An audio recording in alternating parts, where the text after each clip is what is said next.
Bonjour et bienvenue sur ma chaîne YouTube. Et ce matin, nous allons parler de logiciels. On va présenter un logiciel, il s'agit du logiciel de gestion des coopératives. C'est un logiciel qui gère la base de données des coopératives, qui permet d'organiser les informations des planteurs, qui permet aussi de gérer la caisse de la coopérative et les différents mouvements de paiement des planteurs. C'est un logiciel qui va vous permettre d'imprimer les bulletins des planteurs et aussi qui va vous aider à pouvoir retrouver tout cela dans l'historique. Ok, donc sans plus tarder, nous allons rentrer dans le vif du sujet. On a ici l'interface qui est affichée, on va cliquer sur Entrée. Et voici, lorsque nous cliquons sur Entrée, on a deux modes d'authentification, soit on est administrateur, soit on est utilisateur. Voilà, disons que chacun a possibilité de pouvoir avoir des champs qui lui sont autorisés. Donc nous allons entrer ici avec l'utilisation. Voilà, en mode utilisateur, qui va me demander le mot de passe et va renseigner mon mot de passe utilisateur. Il renseigne mon mot de passe utilisateur, je vais valider. Et voilà, je suis dans l'interface du logiciel. Donc ici on a l'interface qui présente un ruban. À l'intérieur il y a des onglets. Il y a l'onglet données de localité qui nous permet de pouvoir enregistrer les localités. Voilà, et les informations de la localité et donner un code localité à la localité. Voilà. Et il y a aussi, ici on a aussi l'onglet enregistrement du planteur qui va nous déballer, voilà, et un formulaire d'enregistrement qui présente des informations du planteur telles que le nom, la localité, le numéro de téléphone et sa banque si possible et puis les références du compte. Ça va nous demander surtout la superficie et puis le nombre d'hectares en mature, immature et d'autres informations telles que le code office par exemple, très utile pour peut-être ceux qui sont dans le domaine du cacao. Donc quand on finit, on clique sur enregistrer. Voilà, il faut cliquer sur enregistrer et les informations sont enregistrées. Et nous avons aussi la base des planteurs. Une fois ces informations enregistrées, de l'autre côté, nous avons ici un catalogue net de tous les planteurs de la coopérative présentés en fonction, n'est-ce pas, de leur localité.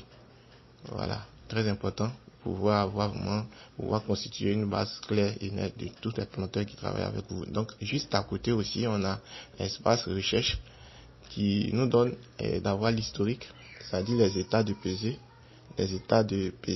et des planteurs par localité, avoir les états, pouvoir faire des recherches par intervalle de temps, pouvoir faire des recherches par localité, par nom et prénom et pouvoir surtout identifier les numéros de pesée qui sont très très importants dans cette base de données parce que chaque ticket a un numéro de pesée. C'est en fonction de ce numéro de pesée qu'on arrive à identifier les tickets pour pouvoir faire les paiements. Ok, donc nous allons faire le retour et puis nous allons avancer. On a aussi emprunt et remboursement. Étant coopérative, vous avez cette possibilité de faire des prêts aux planteurs. Donc il est très facile de pouvoir gérer les remboursements ici. Voilà, parce que ces remboursements sont suivis, vous voyez, par localité. Là, on a, pour chaque localité, on a, bien sûr, on a la progression. On découvre déjà même les planteurs qui doivent et puis la progression de leur montant. Ok, donc cette progression peut être imprimée, etc. Donc, nous allons parler de cela tout à l'heure. Nous avons aussi l'option caisse. La caisse ici, c'est le carrefour de tout ce qui entre, tout ce qui sort, c'est-à-dire tout ce qui est facture, électricité, et aussi tout ce qui est paiement des planteurs aussi viennent s'ajouter ici. Et ça nous constitue, ça forme, n'est-ce pas, un brouillard de caisse vraiment très précis. Voilà, tout ce qui entre, tout ce qui sort, vraiment, vous donne le brouillard de caisse que nous allons voir tout à l'heure. Ok. Il y a aussi gestion de production, là, voilà, vous voyez que plusieurs fenêtres ont été rassemblées ici, telles que l'état général des pesées, suivi de la production, ramassage, gestion des engins et ramassage, bilan des dépenses, traçabilité, mise à jour des stocks, voilà, tous ces éléments-là vraiment interagissent et pour pouvoir vous donner des informations claires et nettes de tout ce qui est, par exemple, gestion d'engins, tout ce qui est ramassage, tout ce qui est collecte, et on a même ici, vous voyez, l'état général, voilà, de tout ce qui est pesé. Et juste en bas aussi, nous avons la suivi, voilà, de la collecte. C'est-à-dire, lorsque vous prenez, par exemple, vous pesez la position en bon champ, et combien vous avez eu, combien vous avez dépensé à l'usine, lorsque ça arrive à l'usine, combien vous faites comme marge brute, etc. Tout cela est connu ici. Donc, il y a plusieurs fenêtres à découvrir et nous allons avancer. J'ai dit, il n'y a pas être tellement long. Il y a aussi l'onglet et la fenêtre aussi boutique, l'onglet boutique, voilà, qui vous permet de pouvoir gérer facilement votre espace de vente. Voilà, parce que très souvent il y a des coopératives qui vendent des produits et des produits phyto, du matériel, etc. Et cet espace-là, il est en même temps destiné à la vente et en même temps destiné à la gestion du stock. Donc ça vous arrange si vous êtes une coopérative qui aussi s'intéresse dans le domaine de la vente. Ok, donc nous continuons. Voilà, on va aller à gestion des paiements. Vraiment, c'est un espace qui me tient véritablement à cœur. Voilà, et j'explique. Lorsque les planteurs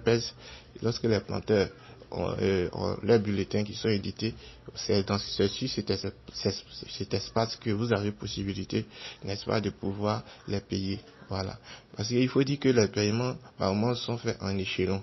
Voilà, la coopérative peut ne pas avoir la totalité du montant pour pouvoir payer le planteur, mais on peut lui donner un peu. Maintenant, un peu qu'on lui donne, c'est ici qu'on arrive à gérer ça. Voilà, donc on va voir ça tout à l'heure avec un exemple. Nous allons faire un exemple pour que vous arriviez à comprendre comment ça se passe.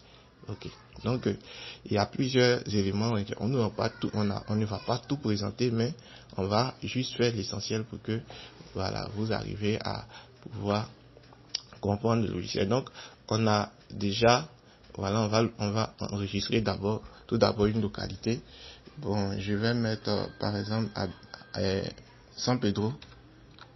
Voilà, je vais mettre San Pedro.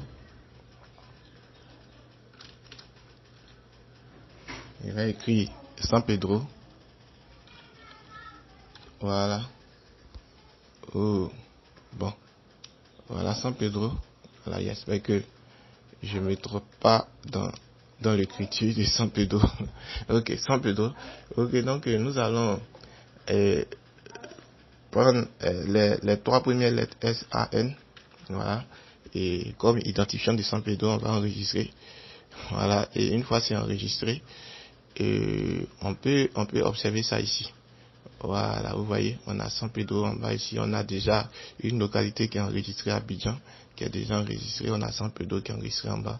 Et oui, et donc, nous allons continuer par, disons, enregistrer, n'est-ce pas, et un planteur provenant de cette localité. Donc, je vais mettre Monsieur Kwasi. Voilà, Monsieur Kwasi.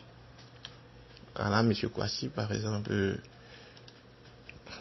Monsieur Kwasi, voilà, vous voyez que lorsque nous déplions, on a San Pedro qui est en bas, on a l'identifiant de San Pedro, et on va affecter un numéro de téléphone à Monsieur Kwasi. Voilà un numéro de téléphone. Si Monsieur Kwasi, bien sûr, a un compte domicilié dans une banque telle que celle que nous allons sélectionner, voilà, nous pouvons aussi introduire son numéro de compte.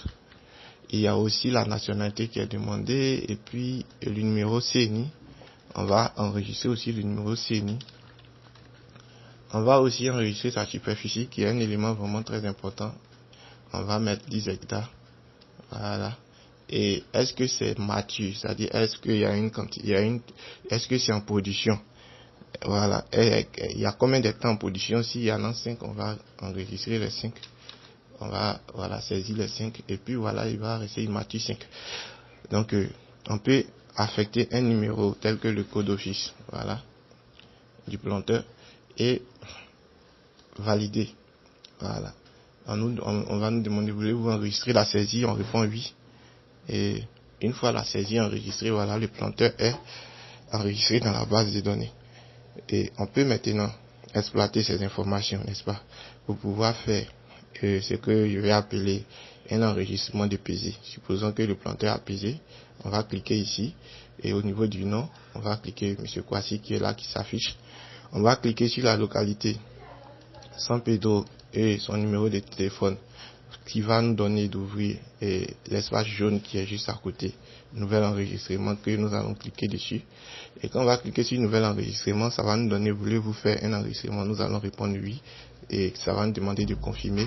Voilà, une fois on a confirmé, vous voyez très bien que on a le menu, le grand menu qui est déballé, qui nous donne de pouvoir faire la configuration de la paye du planteur. Donc qu'est-ce qu'on va faire? On va certainement enregistrer le numéro des tickets. Voilà. Nous allons enregistrer le numéro du ticket du planteur. Et nous allons venir juste en bas dans le petit cadre jaune.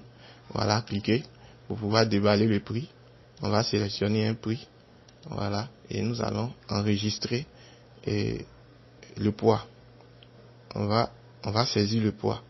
Prenons 1 tonne 500 comme poids en charge, et peut-être 290, voilà, comme poids. Voilà, prenons le poids d'un tricycle par exemple. Donc comme poids de tricycle, ok, c'est un peu élevé, mais bon, le poids est un peu truc, bon, on fait avec, c'est un exemple. Donc on a 1 tonne 210, voilà, qui constitue le poids net de la production. Voilà, le prix étant flexible, on peut changer le prix, voilà, en fonction de la négociation faite avec le client, on peut changer le prix.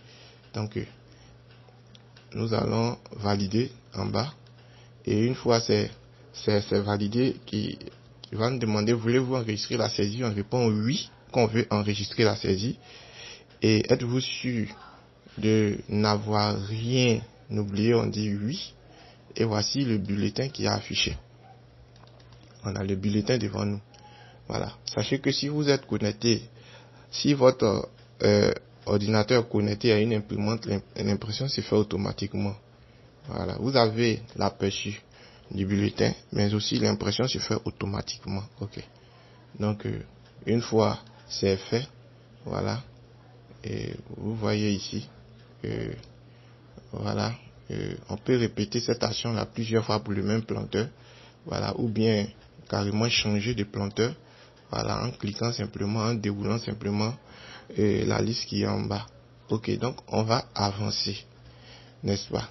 Donc le planteur ayant, les informations du ticket du planteur ayant été saisies, nous passons maintenant à la paye du planteur. Donc nous allons aller dans gestion paiement. Dans gestion paiement, on va cliquer sur le nom, on va dérouler, voilà, le nom du planteur s'affiche, le lieu de résidence du planteur s'affiche, et la date de pesée et le numéro de ticket. Sachez que ce numéro de pesée là, une fois qu'il est utilisé, voilà, une fois qu'il est utilisé, c'est-à-dire une fois il y a un paiement en cours, et lorsque vous allez revenir une seconde fois pour l'utiliser, la base vous dira que ce numéro est en traitement ou a été déjà payé. Mais tant que vous ne voyez pas ce message, c'est que ce numéro n'a pas encore été en traitement ni payé. Maintenant, pour vérifier cela, vous allez aller dans l'espace vert ici, voilà, ici, voilà, pour pouvoir voir si ce numéro est soit en cours de traitement ou bien si il a été déjà payé. Ok. Donc on avance. Donc vous voyez que quand il y a sélectionné, il n'y a rien eu. Non, c'est un nouveau numéro, ça n'a pas encore été payé. Voilà, donc il va sélectionner son poids, son poids, le montant s'affiche automatiquement. Et un paiement partiel, voilà, il va sélectionner un paiement partiel. Vous voyez jusque là, cette case est vide. Il n'y a rien. Progression, règlement est vide. Il n'y a pas de progression du règlement d'abord. C'est vide. Ok, on va fermer. Et on va, n'est-ce pas, renseigner. Le premier montant est toujours renseigné. Voilà, au clavier, on va mettre ce montant-là, 272 et 250. Voilà, 272, 250. C'est le premier montant du ticket. Donc, il est renseigné ici. Et on va nous demander, dans ce montant-là, on paye combien? Disons, nous, on a décidé de payer, par exemple, 200. On a décidé de payer 200 000 francs. Voilà, on va valider. Voilà, il va rester 72 250. Et on va valider oui. Voilà. Donc, une fois on valide, vous voyez que ça va ouvrir la caisse. Ça va nous ouvrir la caisse. Et nous allons cliquer sur valider. Voilà. Ça va nous ouvrir la caisse. et transporter, n'est-ce pas, ces informations dans la caisse comme montant sortant. Ok. Donc, on va cliquer sur valider. Et voulez-vous enregistrer les modifications? On va cliquer oui. Voilà. On a cliqué oui. Et on va aller dans gestion production, état de caisse. Vous voyez. Donc, on a notre information qui est là, qui est positionnée pour la journée. Voilà. Qui est le premier mouvement de notre caisse ici. Puisque la base même est vierge. Donc, c'est le premier mouvement de la caisse ici, qui est là. Donc, on a tous ces mouvements-là. Voilà. La désignation, c'est paiement partiel. Voilà, les types d'opérations, ça va nous afficher le numéro de ticket. Voilà, et le montant sortant, c'est 200 000. Et le nom du planteur, ici, c'est quoi ici? Donc, ici, on a 200 000 francs qui est sorti de la caisse. Voilà, on peut, gérer les entrées et sorties. Je pense que ça va jusqu'à ce niveau, ça va. Ok, donc, on peut répéter cette action-là autant de fois. Maintenant, nous allons retourner encore dans gestion des paiements. Voilà. Vous voyez que on a renseigné le premier montant. Et on va aller encore avec le même planteur. Voilà. Et décider de, cette fois-ci, faire un paiement total. Vous voyez. Lorsque j'arrive ici et que je clique sur le numéro, et on a un message automatiquement qui s'affiche et qui nous dit ce bulletin est en cours ou serait déjà payé. Ok. Donc pour vérifier cela, nous allons cliquer sur le poids et sélectionner le prix. Une fois nous sélectionnons le prix, on va cliquer sur règlement progression pour voir si véritablement ce bulletin est en cours de paiement, et nous voyons que effectivement il est en cours de paiement et il lui reste 72 250. Ok. Donc nous allons sélectionner un paiement total ici. Cliquez sur le bouton vert et cliquez sur la flèche indiquant la flèche se présentant devant la ligne de Monsieur Kwasi. On va cliquer, ça va nous amener le prix ici, c'est-à-dire les 72 250 restants. Et nous, on va sélectionner, on va taper avec notre clavier 72 250. Voilà. Une fois ce prix est renseigné, on va cliquer sur valider. Vous voyez, automatiquement, on voit un 0 comme en reste. On va cliquer dessus encore et valider. Ça va nous ouvrir toujours la caisse. On va rentrer, on va valider la caisse. Voilà. Et retournant dessus, voilà. Lorsque nous cliquons, par exemple, nous sélectionnons, n'est-ce pas, le numéro du ticket, le nom du planteur, sa localité, ses informations, etc. Voilà, on nous dit quoi? Que ce bulletin en cours serait déjà payé. Ok. Pour vérifier cela, toujours, on va sélectionner le prix et on va cliquer sur règlement pour voir. Vous voyez que ça a disparu. Ok. Donc, il n'y a plus rien. Faire le retour. Voilà. Et vous voyez que même autant de fois on va répéter cette action-là. Voilà, on ne verra plus rien puisque le bulletin a été déjà traité. Voilà, ce bulletin a été déjà traité. Voilà, il a été déjà traité. Voilà, une fois il a été déjà traité, les informations disparaissent automatiquement de progression règlement. Voilà. Donc, ainsi de suite, vous n'allez pas pouvoir vous tromper. Si un bulletin a été déjà payé ou bien si un ticket a été déjà payé, vous n'allez pas pouvoir vous tromper pour payer encore le ticket ou bien pour le renseigner. Voilà. Et juste en bas, on a on revient, voilà, on va revenir dessus. Et juste en bas, on a état général des paiements. Voilà, on a l'état général des paiements qui nous affiche la progression du paiement journalier, annuel, mensuel, etc. de toutes les opérations effectuées. Vous voyez juste ici, on a date de paiement, numéro de PG, etc., les informations et jusqu'au montant. Donc, vous voyez, on a les informations ici de Monsieur Kwasi. Et le poids ici, voilà, le paiement, le premier, il est partiel. Et le montant, c'est été réglé, c'est 200 000. Et le deuxième montant, c'est 72 250. Voilà. Donc, ici, jusqu'à là, on peut faire des recherches par intervalle de temps. Voilà, on peut faire des recherches ici. Voilà, ils vont nous afficher, même faire des recherches par nom. On peut faire des recherches par nom. Voilà, ici, cliquez sur la loupe simplement par numéro de pesée, etc., etc. Donc, on va actualiser tout cela. On peut aussi exporter ces informations par Excel. Ok. Donc, il y a vraiment une simplicité ici dans la gestion des paiements des planteurs et qui a été pris en compte dans la mise à jour de ce logiciel.